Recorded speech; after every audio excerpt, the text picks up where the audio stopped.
I've wanted to play Chivalry 2 for ages. A high-scale medieval battlefield game sounded right up my street, and after playing it, I'm kind of a bit down on it, to be honest with you. So you begin the game with the tutorial, and it's excellent. It clearly explains the game's combat mechanics, and it's an easy-to-learn, hard-to-master system. And if you really learn and observe other enemies, you will dominate. After that, off you pop to the battlefield. The game has 4 classes with 3 subclasses in each one, so there's a decent variety, and you're bound to find something you like playing. Lots of weapons too for each one, with different speeds, damage and reach. Immediately I went off to shank some peasants and did the battle cry and everything, only to take a swing at someone and get my head cut off. Yes, Chivalry is not that simple. An interesting mechanic in this game is adjusting your view in order to get your swings, stabs and overheads to hit earlier. So if you swing left and look to the left as you swing, it should hit earlier than the enemies if they haven't done the same thing, unless they have a faster weapon or block. So it's a bit of rock, paper, scissors. After getting my arse kicked in, I decided to try the beginner mode, which has a handful of players and the rest is filled in by bots. Immediately again I let out a battle cry and took a swing at someone, only to get riposted and have my head cut off. Fucking what?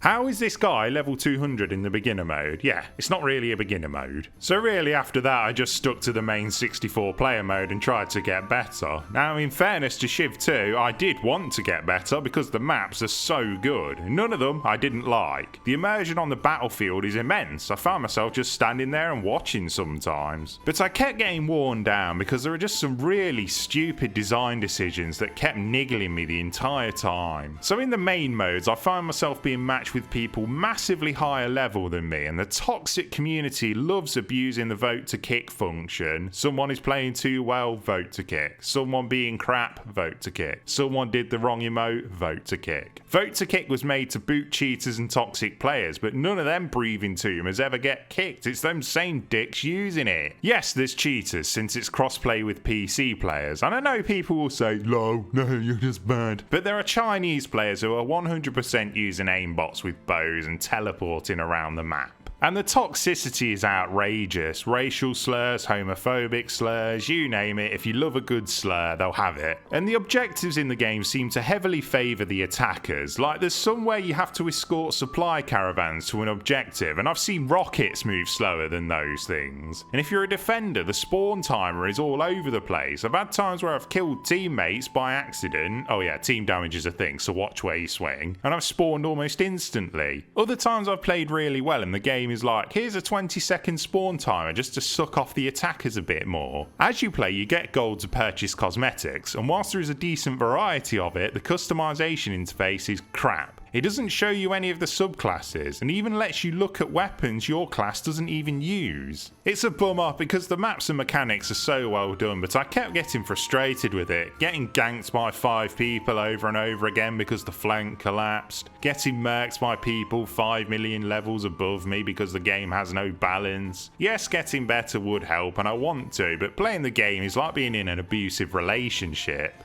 I get the impression from Shiv that it isn't to be taken seriously, which is fine. I mean, you can throw horse poo at people, but the people playing it take it very seriously. The rage and abuse people fling about is foul. People who've grew up on the internet and never got a smack in the mouth. Basically, the game is ruined by the people who play it. Well-made game for the most part, don't get me wrong, but just feels like it was made for twats.